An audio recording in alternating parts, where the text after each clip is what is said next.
You're listening to the Precision Shooting Podcast, discussing all aspects of precision and long-range rifle shooting. This episode is brought to you by Projectile Warehouse. Find your perfect projectile. And now, over to your hosts. Well, hello and welcome to a unique episode of the Precision Shooting Podcast. My name is Rusty and I am on my way back to Adelaide. This is just at the tail end of the trip have done around, I guess, the East Coast, well, from Sydney through Canberra down to Melbourne. And this is the return leg. We just finished up the Victorian Precision Service Rifle shoot today. And it was good. Real good. And I thought that the last 12 days have been really interesting and challenging and a wonderful trip. Meeting a whole stack of shooters, having some really interesting conversations with shooters, with guys new to the sport, and also with industry. And I just thought I'd share, I guess, some of my excitement to pass on to you guys, because we're at a really good place right now. In terms of this sport, in the long range, the precision rifle, all that sort of gear. It's a very interesting time. And so Dan and I headed over to Lithgow, and it's so good. We got the tour around Lithgow, as we probably mentioned, and it's just so good to see, their parent company is a really large company, and Lithgow themselves is certainly not small by any stretch. And the guys there, both on the floor building guns, in the office, and then the test facility guys, who we probably spent more time with.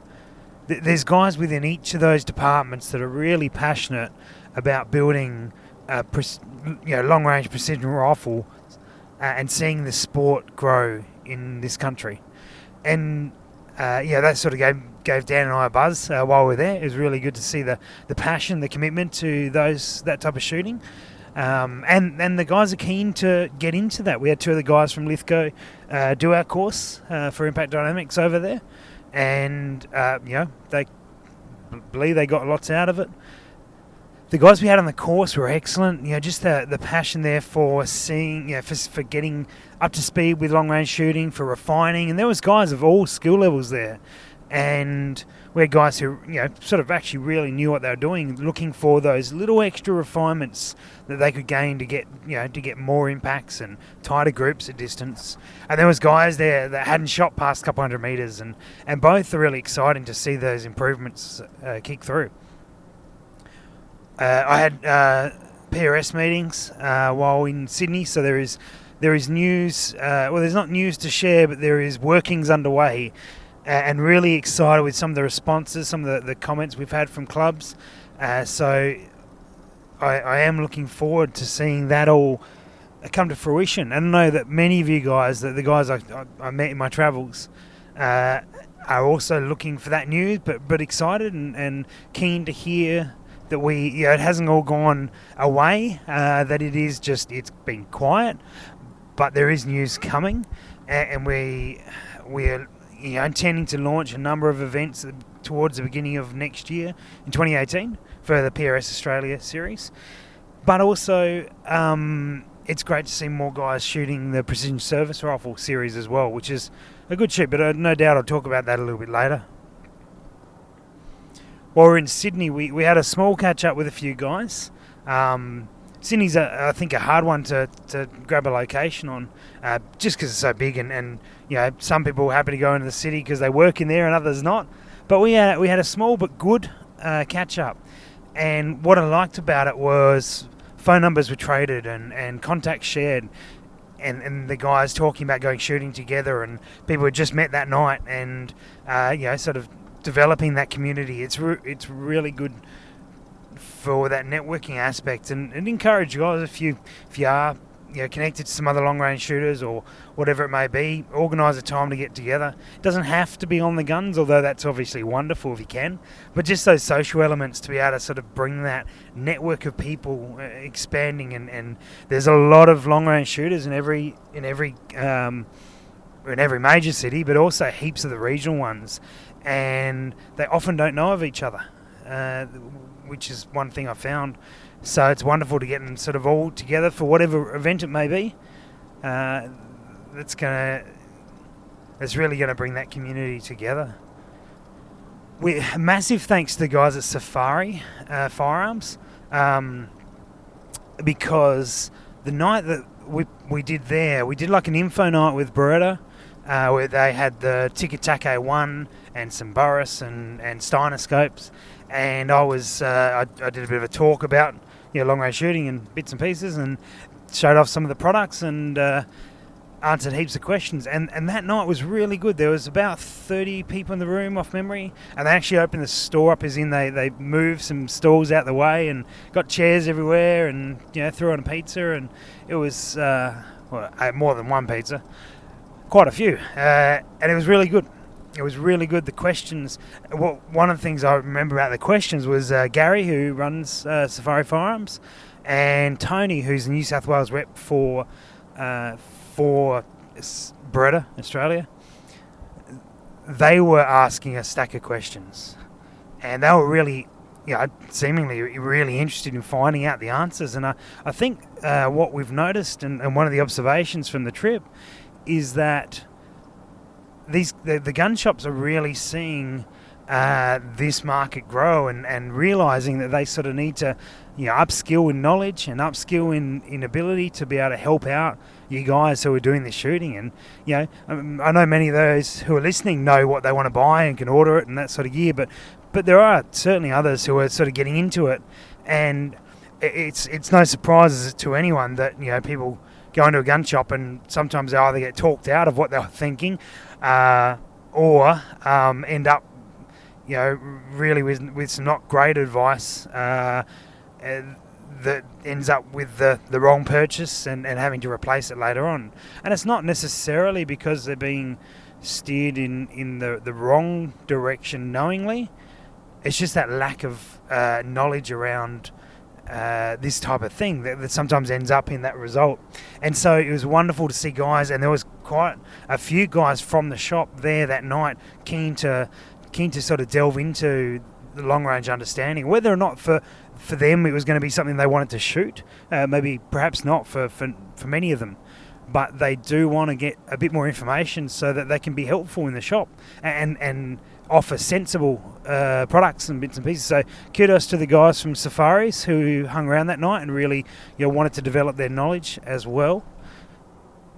And hopefully we see that in more and more gun shops as they sort of adjust add to their knowledge base on it. And it's no surprise there's guys in gun shops who don't know much about this. They've got zero interest in the long range world, and so they don't know a huge amount, which is fine, because there's plenty of areas of shooting I know very little about, if not nothing. But for if you are going in there and you think you've got someone who's doing that, but then they're trying to provide some information anyway, just clarify that information, and as we've said it many times, clarify what information we put out there as well, so you get multiple sources, and if they're sort of along the same lines, then it's probably fairly trustworthy. But check it out, particularly if you're dropping some cash.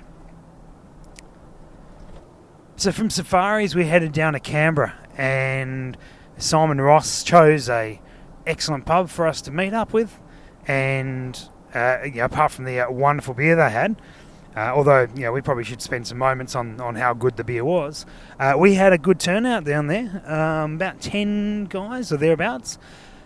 And one of the stories that I really liked from that night, there were 2 guys there, and both of those guys are really interested in the long range stuff. One of them's done some training with me, and the other one I just met, but I know he's, Brad's been following us bits and pieces, and they were wanting to shoot the Precision Service Rifle series, but just sort of hadn't, between not quite getting around to it, not really feeling ready for it. That night they went, all right, no worries, we'll shoot December, we'll get into it, because the point being, you'll never feel ready to run one of these matches. It doesn't matter how much you prepare. You'll come out of it going, yeah, no, I wasn't ready for that. And And so you may as well get that over and done with as soon as possible. And what happens out of it is you end up with a bit of a list of things to work on, which is really good, because then you can be decisive in where you put your action and time and efforts. So to those boys, Brad and Darren, good luck in December. I hope it goes really well for you guys. Simon obviously runs those matches, or he's one of the main guys who runs those matches. No doubt he has many other helpers. And yeah, it was really good to meet those guys and getting at a point where they were sort of happy to jump on board and get stuck into it. And they will love it.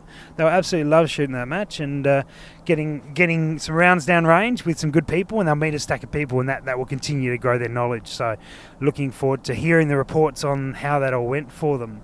Also met Jay Orange of Orange Accuracy, and spent some good time chatting with him, which is really good. Passionate dude, wants to support the industry as a whole, and really has his priorities right, which is good. So hopefully, never know, we might end up getting around to doing something with him, which would be wonderful.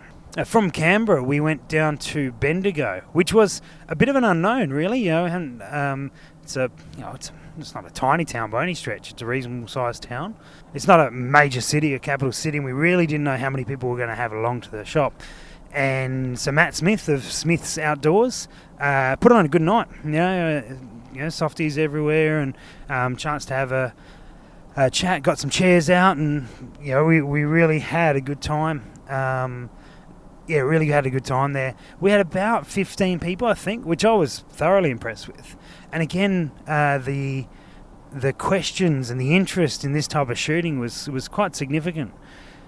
A lot of guys, both at Smith's and Safaris and some of the meetups, pretty much all of them come from a hunting background. They're all hunters, and many of them say, I'm not interested in going to a range at all, or at least they weren't interested in going to a range until they start seeing sort of PRS stuff.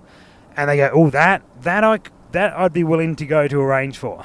And that's cool, because they see it as a direct enhancement of their skills for hunting, for spotlighting, for whatever it may be. That style of practical field rifle work is actually present in PRS, and so it's one of those things that they wouldn't have thought to really take up target competition shooting, but then they do something that relates so well back to what they love, and they really do love. That's hunting is their priority. But they see sort of that crossover between PRS or service rifle, that sort of stuff, and what they do out in the field, and a good way to keep the skills up and enhance them as well, and be able to practice in a meaningful way. And they were the type of questions that came out from those nights.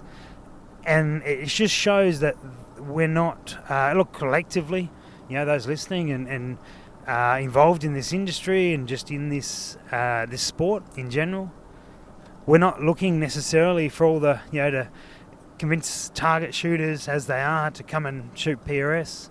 No, there's a whole bunch of guys here who've, got 22s or got, their 223 to go and knock off foxes with. The skills that they've developed over the years are really relevant in PRS.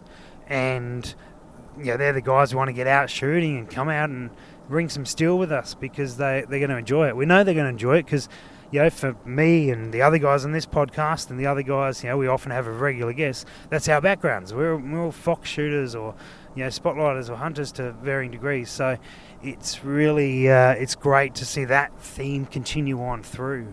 So big thanks to Nathan from Beretta, and also to Matt Smith from Smith's Outdoors. If you are in Bendigo or surrounding towns, make sure you get down and check out Smith's Outdoors. It's a good shop, and Matt's a nice bloke. And, certainly his knowledge of long-range shooting is developing. But Cam, who was working there as well, younger lad, he really was passionate about getting into it. And, it'd be good to see him sort of shooting more and out with these the precision service rifle comps. So managed to get down to Beretta. You guys may have heard the podcast we did with Beretta about the Victrix rifles specifically, and the Steiners and other bits and pieces. But it was really good to go and be able to speak with the guys there about the exciting future of the PRS, and I say PRS, but I mean like generally anything along this sort of stream of competition, and long range hunting and stuff, but to be able to sort of portray that to them as it is a big deal, and it's going to be a bigger deal, because it's no surprise that if guys like Beretta and the bigger companies are willing to promote this sort of sport, get behind it, then they represent some big bodies, and it can really help our sport grow. So it's great to have their interest in it, and to be able to see that they've got products that are relevant. I mean, those Tikatake ones are really good PRS style guns, and wonderful to get started with, and to be honest, they'll carry you through for a long time. But it's good to see a few guys in there who are, particularly Dave. We should mention Dave Acker, who's the Canadian who works there. Not the American accent; it's a Canadian accent, as many people have mistaken. But Dave is really passionate about getting into long range, and he was my shooting buddy in the Victorian Service Rifle Comp. But he's real passionate about it, and he's sort of really jumping on it. And I know some of the other guys there are keen. So it's great to see these guys who've come from hunting backgrounds, as we all have, and they're really pushing to see if we can get good support for these sort of events. It means good prizes on the table. It means good promotion of the sport, and also driven with more feedback about products. And we've been playing with this Take 1 for a while, and we were able to give feedback on it that was noted, and who knows, but if they receive enough feedback, no doubt things will change with designs and upgrades and add-ons and such. So it's wonderful to be able to sort of put that back there.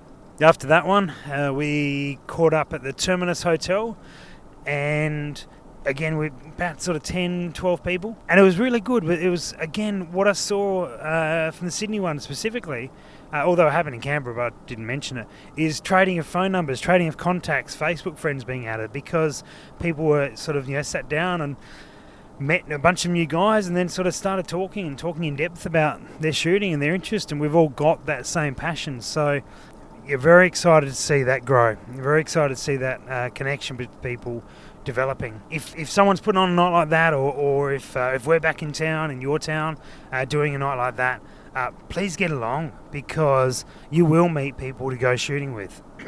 You will meet people who know more than you, and you're able to sort of share information, vice versa. No doubt you'll be able to help someone else out with your knowledge as well. So it's really good to see. We sort of tailored the night in an informal way towards ballistic solvers, and there was a few questions on that, but it wasn't strenuously full. It was pretty exciting to see that bunch of crew, and then we hung around for a while and had a few beers together, and probably forgotten how to work ballistics apps. But it was great to see that network continue to grow. We did go to Gunco the next day, although it was probably just tacked on to the end of the day. So we went one-on-one with people rather than doing like a big presentation. We had some of the guns set up, and between Dave and myself, we just chatted to guys about long-range shooting, about what they could do, what their interest was, and it was good. We chatted to a dude who was looking to get a 338 Lapua, but really wasn't using it, or wouldn't have been using it for its intended purpose, not sort of making the most of it. So spoke to him about a 308 or a 6.5 Creedmoor. Given the requirements he'd put on what he wanted to do, that would be really appropriate. Save him a stack of cash and ammo. Not to say don't get a 338. Well and truly, if you can, grab one. But for what he was doing, he thought he needed a 338 to actually achieve 1,000 metre shots. And of course they'll do it. Everyone knows that they'll do it. But you can do that with something smaller and perhaps get more rounds down range, which is going to make you a better shooter in the long run. And then when you do get your 338, you'll be starting at 1,000 and getting out to 2 or thereabouts, or further. So it was great to be able to do that, and that's just one story of multiple from that afternoon. And it was really good. A big shout out to Mark at Gunco to sort of put that together, and he's a real good bloke. If you do shop at Gunco and you like the long range stuff, have a chat to Mark, because he does know his stuff. So once we finished at Gunco, we head up to Castlemaine Rifle Club, and that was good. That was really good. So we were up there for the Victorian precision service rifle shoot put on by Jared, who's been on the show before as well. And you probably would have seen or heard the podcast about the shoot, and that was really good fun. Really good fun. So we rocked up the night before, and there was probably a good sort of 15, 20 guys around, guys and girls, and just having a meal together, having a few drinks together, sitting around talking about how nervous they were for the next day or their game plan, or not talking about the next day at all. But again, that sense of growing community, growing interest in the sport, and there was new shooters. I was stoked to see that there was 8 or 10 of the 40 plus that shot. It was their first time shooting this match. Myself included in that, and we got a special little brief on the Saturday morning. On the Sunday morning, but the Saturday night was great to spend some time with these other crew who were, as passionate as we are, if not more. So Sunday morning rolls around, and we all go have a breakfast together with a bunch of guys. I met Brian Kirkman, who runs the New South Wales, or the Sydney-based precision service rifle. So it was good to finally meet him. He and I have been talking about doing a show together, doing an episode of the podcast together for ages, and we just never quite got there. So it was good to actually put a face to name, and eventually. We shall do that. Next time I'm in Sydney, we're going to sit down and do it properly over a couple of beers, because that's the best way that podcasts are done. But it's great to put some faces to names as well. And then we, all back to the range, got our briefings, and split up, and away we went. And so the service rifle match is very, very unique. It's very interesting. It's really challenging. Jared's one's there. He was just shooting prone, but unsupported is tough. Hawkins is not too bad, but it's still relatively easy to screw up. And just on the bipod it's good, but then things like movers or rapids, where you're shooting a lot of rounds quickly, certainly keep it challenging. So I was paired up with Dave from Beretta, the very polite Canadian. So we end up being called the Maple Wallabies, because you need team names for something like that.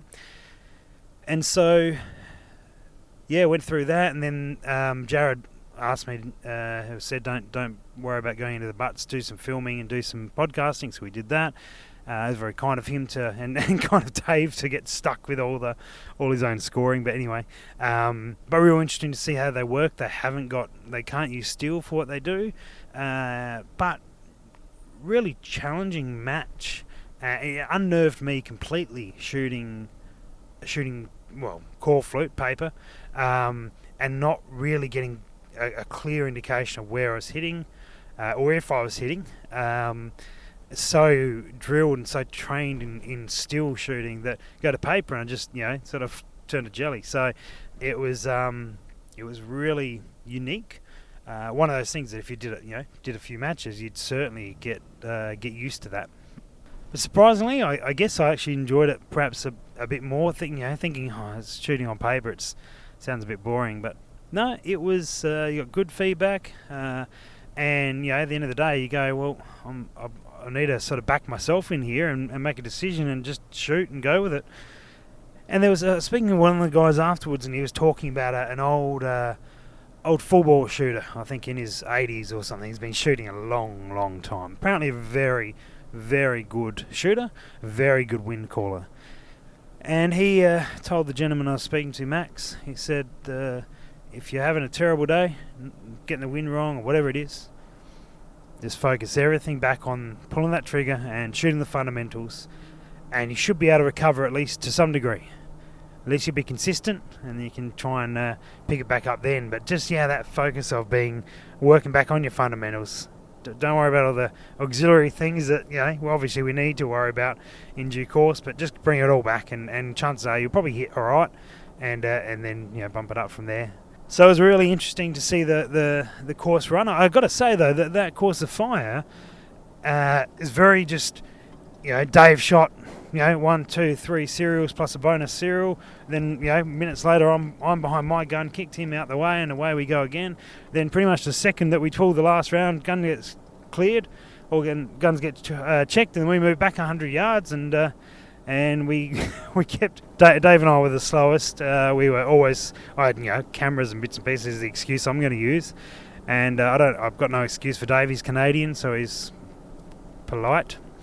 And anyway, we're wandering back, and we're going, well, we're the only ones. We better hurry. So we rushed down there, and then again when we moved from 500 to 600, it happened again. And I just turned to Dave and said, "Mate, we can take our time. We're sponsors. We'll just wander our way back there as we go along, and we just go. Oh, sorry guys, we're sponsors. We're sponsors." I'm not really sure that would have helped at all, but anyway, it was good fun. No one yelled at us, so we were pretty happy about that. I've got some video up on the Impact Dynamics Facebook that we did live, just to give you a bit of an indication of how these shoots go, because I honestly rocked up without really much of a clue of how it was going to run.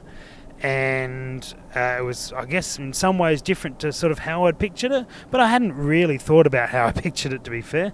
So it was, I've put some videos up there, both of the butts, of the moving targets and how that works, and then of the shooting and running through, and then the podcast about it as well. So it has been a amazing 11 or 12 days that we've been away. I have to thank all the guys that hooked it up for us and made it all work. We had very little accommodation costs, which was amazing. People were put us up for a bed pretty much every night. The only place we had to get a motel was in Lithgow, and from there on in we were staying with other shooters, which again it comes back to that community thing. So it was really good. I hope to do it again sometime. Hope to get out there and meet some more people in the shop. So big thanks to Richard and Matty and Carl at Lithgow. A bunch of other guys as well, but specifically those guys who went out of their way to make this all happen. Thanks to Greg from Precision Rifle Series. Thanks for putting me up, and we, as I said, we got some good meetings done. That was excellent. Thanks to the Safari guys, Gary particularly, but all the other guys there, and Tony and Ed from Beretta for coming along to that night. Massive thanks to Dan, who works for Impact Dynamics, for making that drive over to Sydney with me and hanging out for a few days as well. It was his first time on a plane, and it might be his last time on the plane as well. Huge thanks to Simon Ross for sorting out a place to meet and also giving me a bed to sleep in. That was great. And also to the other boys that met me at the SSAA range, Jerry and a few others, Marty and Darren, and giving us a shot. It was nice to actually get behind a gun for a point in the trip, as which I'd sort of watched a lot of guys shoot. And then Nathan from Beretta and Matt Smith from Smith's Outdoors. Thanks guys for putting that night on. That was good. Definitely be back there. That'd be awesome. There's a lot of real keen shooters in Bendigo, and Castlemaine is not far away for them to get stuck into some competition as well. Thanks to Scott and Dave and Brendan at Beretta, and the other guys that helped us out that particular day with some podcasting and bits and pieces. And then obviously for Gunco, thanks to Mark at Gunco and Andrew and the other guys there for hosting us and allowing us to chat guns for a while. Thanks to the crew at the Terminus for looking after us as well. The guys at Terminus give us cheap meals and 20% off the house beers. So it's not only a good catch-up, but also a little bit cheaper than it would be anywhere else. So massive thanks to those guys going out of their way to do that. And Jared for putting on the shoot at the Castlemaine Rifle Club, as well as those guys. That was brilliant. Thanks for hanging out, and keep on putting those shoots on. Guys, we'll make sure we get dates up for the Precision Service Rifle shoots in 2018. Probably the biggest thanks is to all of you guys who have, at some point in the last week or so, come up and said good day, come for a beer, or just chatted at the shoot, or come to one of the shops and chatted. It has been wonderful putting faces to names, meeting you guys, and just seeing how much energy and excitement there is about this type of shooting. So I'd encourage you guys to do a few things. Keep shooting. That's a good one. Take some people out with you. Take some new people shooting. Take them out. If you put a gong out at 500 metres, if you're in that position to be able to do that, get them hitting that gong, and they will be right into it. It's really good fun, and often, you know, start hitting stuff a long way away. You go, oh, this is exciting. I like this, and away you go from there. Don't be afraid to get 22s out and do a stack of rounds at 22s. Remember, 22s, 100, 150, 200 metres, all very doable, and is well and truly rewarding for the guys shooting. So don't be afraid to do that. Whatever you can get your hands on, get them out there and get some more people shooting. If you're in a club and you want to talk about running like a PRS style event or maybe a 22 PRS style event, get in touch with me. Drop us an email through the show or hit up Impact Dynamics or the Precision Rifle page on Facebook, the Precision Rifle series page. Any of that stuff, get in touch with us. We're happy to sort of give some advice, some help, put you in contact with other guys. We would love to see more and more places to be able to run PRS events, not only on the national scale that we deal with, but also on the club scale, so on like, you know, monthly shoots, and we can sort of show you some ways to be able to make that happen, and sort of, you know, the rules that you can use to make it work at your club and modified and such. So that's another thing, to get people shooting and see what you can do with your clubs and support the shops that support the type of shooting that you're doing. You know, if they're making an effort to really delve into the long range world, mate, jump on board with them. If they need some help or anything like that, you know, again, they can get in touch with us, and we do actually provide firearm shops with training for their staff on long range shooting. Not fully in depth, of course, that takes, you know, a long time, but at least some information so they can make some good recommendations. So yeah, don't be afraid for that. And yeah, the most important thing is to keep chatting, keep talking, look after each other, and keep sharing the knowledge. I think that's about it from me. I'm sorry for the monotone podcast. This will probably be the least listened to podcast, but I just wanted to share with you like where I'm up to, or where we're up to collectively as well, that there is so much excitement out there. And if you're sort of trying to get a club up and running, or trying to get some shoots up and running, you're having a hard time, keep on doing it, keep on going, because there is so much interest. There's so many guys sitting there wanting to get into this stuff that we just need to keep pushing and keep trying to get more places to be able to shoot this sort of thing. And in 5 years' time, 10 years' time, we'll be really stoked we did, because it will be such a dominant part of this industry, and this type of shooting will be well respected, would have been refined in many ways, and will be a lot of fun still. So looking very much forward to it, guys. Thanks heaps for listening and tuning in all the time for one of these episodes. This crazy idea we had a few years ago with Greg and Andrew, and anyway, we keep getting told to keep doing it, so we shall keep doing it until enough people tell us to stop doing it. So guys, thanks heaps for your support. We really do appreciate it. If you really want to get on the support bandwagon for us, jump onto Patreon and do it through that means, if you can, and if you can't, we'll still do them anyway. And we look forward to getting the guys back in the room and doing a proper podcast for you. Talk to you soon. Thanks heaps, guys. Cheers.